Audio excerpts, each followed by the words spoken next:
educator for over 20 years. I've worked in different areas. I've worked in the areas in the classroom, teaching grades from kindergarten through 5, predominantly to 3 and 4.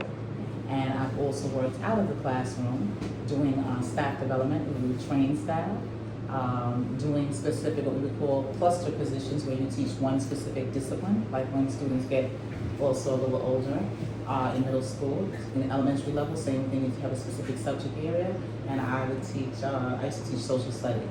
I currently now work in the library media, so I work as a librarian, and my lessons all revolve around, trying to prepare students with life skills, social justice issues, current events, and things like that. Oh, wow. Wow. I like that.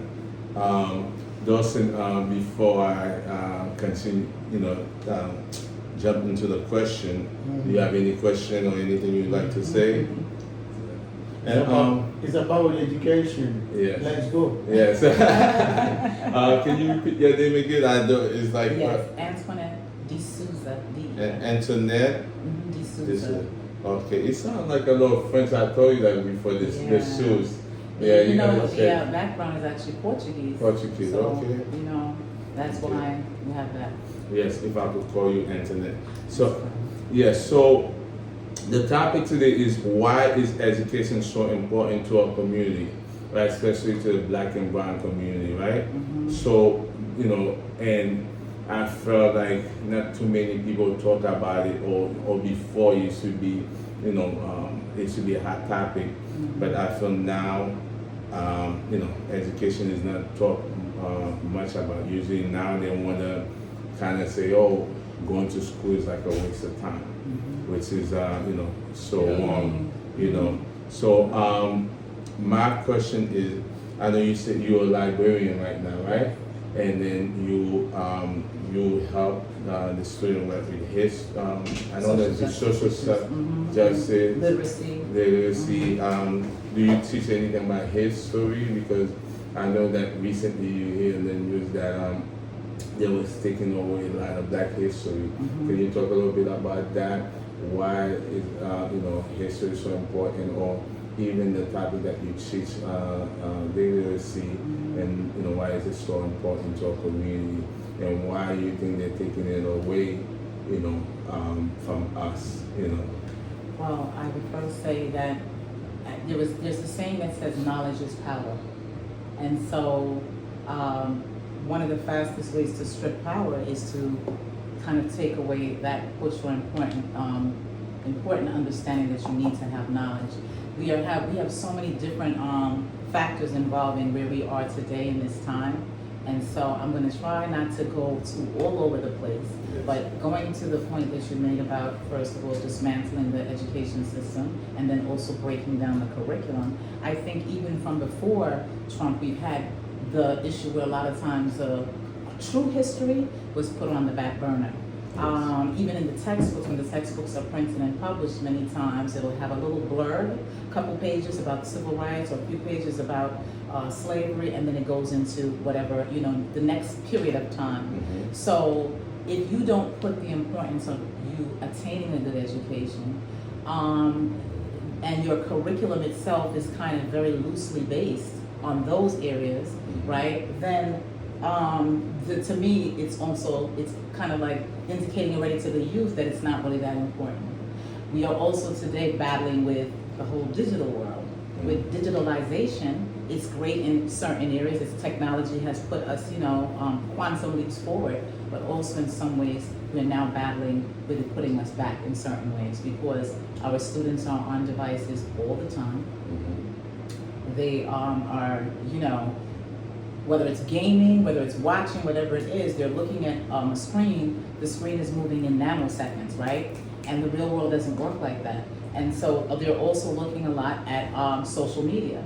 And social media, the influencers and the people that they're watching, they have almost become like the babysitters for our youth.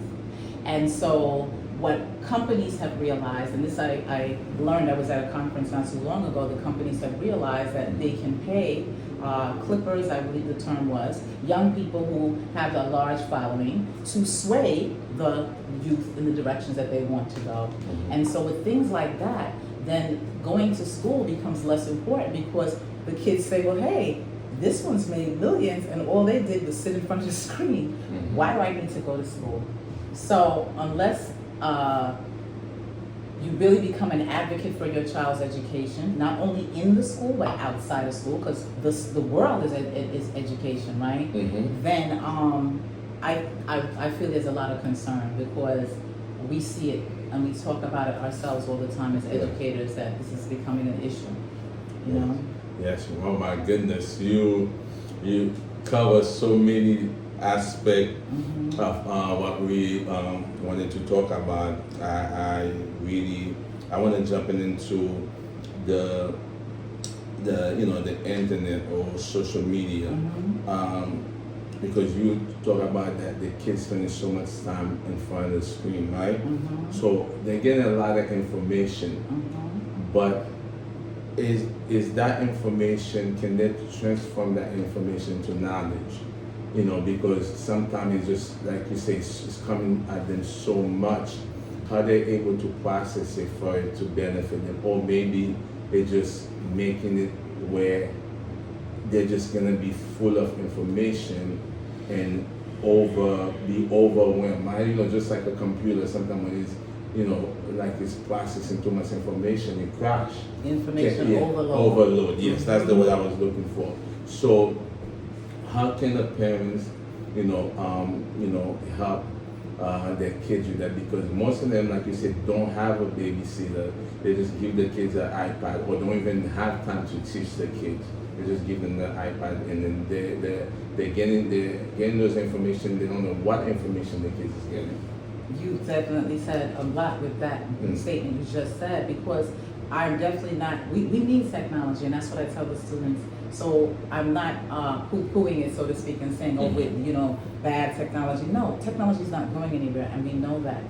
With AI, the growing, direction of AI, it's very, very clear that we need to be, you gotta be on the learning curve. You can't be on the other side of it. But I think as a parent, it's really important to find a balance.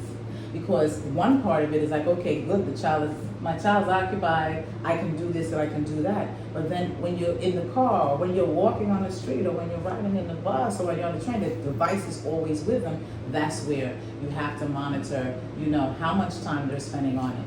Even within my program, I do digital citizenship with the students to begin to look at what are the benefits, but also what are some of the effects that when you're studying now, to look at how it's affecting children, how are these effects, how can they be detrimental to our growth? So for a parent, I think the first thing is monitoring.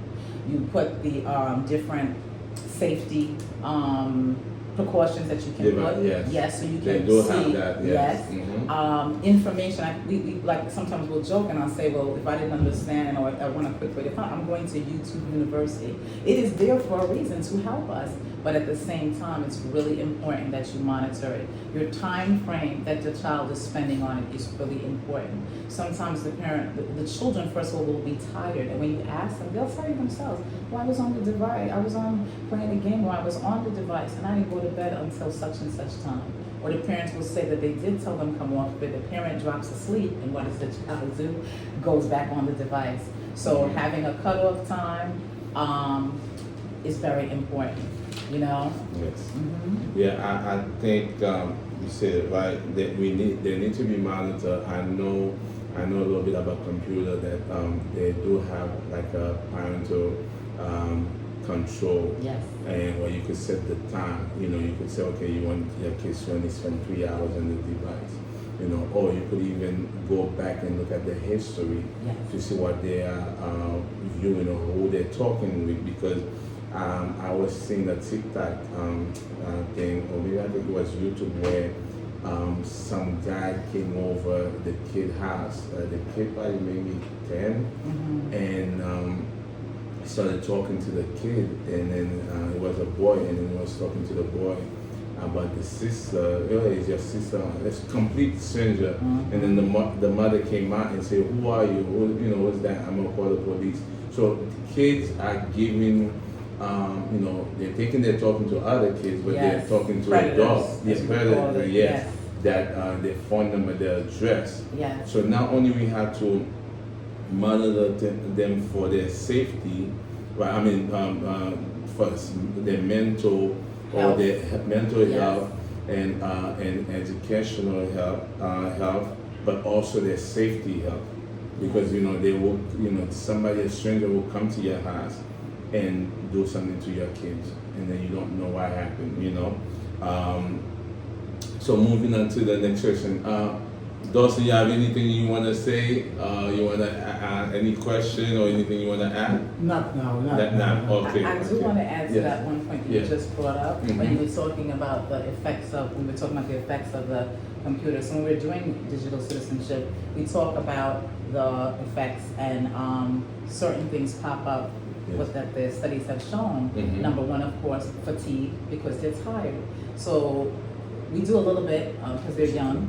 Yeah, we do a little bit because they're young, and we talk a little bit about being tired. You can't function at your best, Yes. right? Studies show that when you are tired, you are literally functioning like someone who has, you know, they're too young to drink, but like a person who's drunk, because Yes. your brain is not getting enough rest in order for it to Mhm. kind of like rejuvenate and function at its best. Another thing that comes up is that the child many times will develop like over time like an inability to separate fantasy from reality.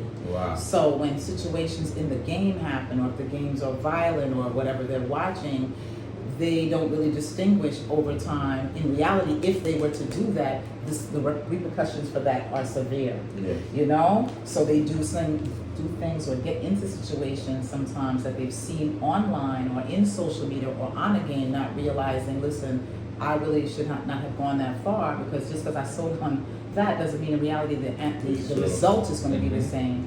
And then one other thing that comes up a lot is isolation. Over time, they now will immerse themselves just in a device. And so you could be sitting here and I'm sitting here and that person's there and they're just on the device. I have They that. don't want to talk. Mhm. Yeah. Because they're talking here. Why open my mouth? You ask, how you doing? Good. Yeah. Like, you know? Now you have a Even, question. even they go Yeah. to the restaurant, you know, or they go to the movie. Hang out, mhm. That's what they do right now. Yeah. You know. Yeah. Yeah, they don't socialize it because Yes. I had like a kid part for my young daughter, right? And there was a party, and see our family, friends, and everybody, instead of them social, everybody was texting each other right next to each other, or sometimes looking on social media. Yes. And I'm like, this is a party. This is not the way that we grew up. No. When we had a party, What? we ate, we had fun, What? we danced, you know? Exactly. Yeah, it's no longer And like you that see it anymore. even with adults, like I Yeah. have to catch myself, and that's what I said to the students, we have to catch ourselves, because even if you go to the restaurant and you just watch, maybe first people talk a little bit, then Yeah. eventually, they start to take up the Yes. phone, they're Mhm. looking, sometimes they're not even they're just scrolling, because you're in this kind of Mhm. mode, you know, this Yeah. habit of doing it, so it's being really aware, you Yeah, know? it's important because the thing that now they're finding out that not only it could damage your eyes, you know, they're finding that cancer, you know, having Yes. they're holding the phone too much, Yes. have radiation and all this other thing. So we gotta be mindful, you know. And you touched on the mental health part, that's Yes. the other part. Yes, Mhm. yes. So let's move on to the next question is, you know, now I didn't plan this, but we're in the month of June. You know, we know May and June is graduation month. A lot of kids are graduating, you know, or moving up. They are moving up ceremony. So, and summertime is about to hit. They're going on vacation. My thing is, I used to get in trouble with my wife because what I do, like every year, right when they're about to go on, what do you call it, on vacation, right, summertime, I will buy them a book about all the topic for next year, for that next level. But a lot of kids, they're putting their book bag away. They for that 3 months they're not doing anything. You know, what would you tell, you know, parents, you know, because to me I feel like you need to encourage your kids to, yes, they're on vacation, but at least pick up the book at least once a week, even there's no school, you know, keep up with the thing, because your mind, you know. First of all, let me commend you for saying that you did that, even if it was a battle for your wifey, and also your child. Even if it was a battle, that's the same thing that I also did when my son was young. But I think it's extremely important. We have what's called we refer to it rather as summer slide. 3 months, 2.5 months, whatever that time frame is, of inactivity where you're not really reading. Where you're not really, pushing the brain to do that type of work that you need to do in the mode of school mode. When the students come back, we find that they have regressed. So even some of the skills that you had hoped that they had intact, when they come back, you see that they've forgotten, they don't remember all the steps, let's say if it's an algorithm that they're doing in math or multiplication, you see that they've weakened.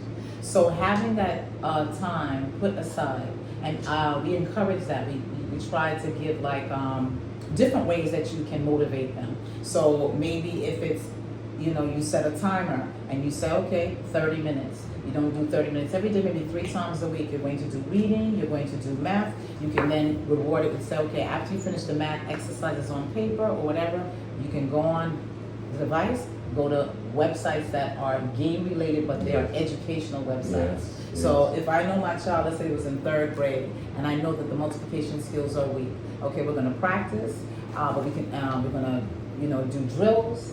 Sometimes they try to shy away from that because they want the child to know the whole concept. But let's face it, we learned multiplication. Why? Because it was drilled into us, right? So rote memorization is not going to hurt when it comes to things like that. And then the reward can be, okay, now you're going to go on and sharpen your skills in a different way. Go on, we're going to set the timer, you can play this, go to multiplications.com, it's an array of games there, and you're going to practice, let's say if that was your area, you're going to practice that. And as you said, the books as well as not only workbooks, but reading books that are going to take them to the next level. So they in Barnes and Nobles and places like that, they would have books that say getting ready. If the child's going to 4th grade, getting ready for 5th grade. That's the one I used to get there. That is exactly. So that is so you all were the subject, you were ahead of the. You were definitely on the right track. So you mentioned different. I think you mentioned a website and you mentioned Barnes and Noble, which is good. What some of the website? I know of Khan Academy. Yes. I know of ABC for younger kids, Star for. Yes. So what anything would you suggest for them to? There are a to plethora of websites. Sora.com. Sora is SoraApp.com. The kids can get SORA. It's a literacy site. Okay, wow. So it's really linked to the library. The Queens Public Library, the Brooklyn Public Library is linked. It's SORA. SoraApp.com is how the kids would access it, but they can go on. Most of them know about it from school. They can go on through their DOE website, they call it Teach Up, and when they go to that section, they look for the app that says Sora, SORA. So it's connected to the library? Yes, to it's the connected. local Well, library? it's linked to the library, and what it is it's an online digital library. So they can go on, they can borrow books. They love the graphic novels, the ones that look like comic books. Yeah. They can go on and read from nonfiction, fiction, and it goes straight across the grades. So that's another way in which they can do some reading. They can do that on a device on the go, Also, because of the fact we're in this digital world, you want to kind of make the learning fun for them. So let's say you know that the child needs help with the different features of literacy, or I should say the different elements, like you want to know sequencing, or the parts of the story, rather than just read and tell me about the story. Maybe the child can do sequencing in another way. They like to cook. They know how to make grilled cheese. They know how to make a peanut butter and jelly. Okay, we're gonna set the video up. You're gonna make your own. It's fake TikTok. We're not putting it anywhere. But you're gonna make your video, and you have to give the sequence as if you're teaching someone how to do it. So one of the kids, I always say to them, yes, you are the student, but you are also the teacher. I said, because if I ask you, how do I get to the next level of Fortnite, the game, you could tell me. My kids used to be good at that game. Top to the bottom, how to I said, for some of them, they know how to navigate their I said, if I don't know how to get to this such and such street, you would say, Mr. Souza, take this train, transfer when you get off at this stop to that. So I said, you are a teacher also. Exactly. So in the case of trying to make it interesting, you said to them, okay, here's what we're gonna do. I'm gonna set the timer. You have 10 minutes, and in 10 minutes you're gonna do your video. You're gonna teach people how to make and this. how about board game? board game? Oh, too? board And games is everything, yes. excellent. Excellent. There's so many areas of learning in a board game. It's funny because as a culminating project, that's one of the things my students do. So we have been learning about the Great Migration, when Oh, nice. African Americans were leaving the South to the North, right around. Civil War? No, before Before that, that, between like from 1910 to Okay. like 1920. Okay. And so they learned about why blacks were leaving the South. Slavery had ended, of course, but there was so much discrimination After and the Civil War, racism. yes, yes, Right. mhm. And so what began to happen is as the North needed more workers, they were trying to recruit and get them to come from the South to the North, and plus opportunity was there. So Yeah. they left in droves, in millions. So as we learned the information, one of the projects that the kids could do was create a board game.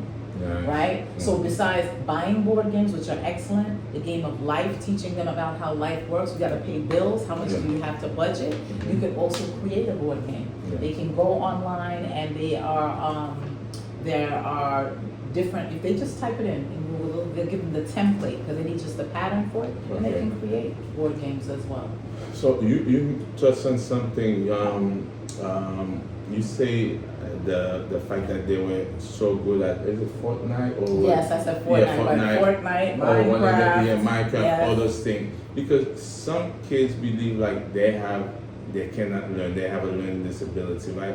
Because my thing is, I believe everyone can learn, right? I don't know if you agree with me.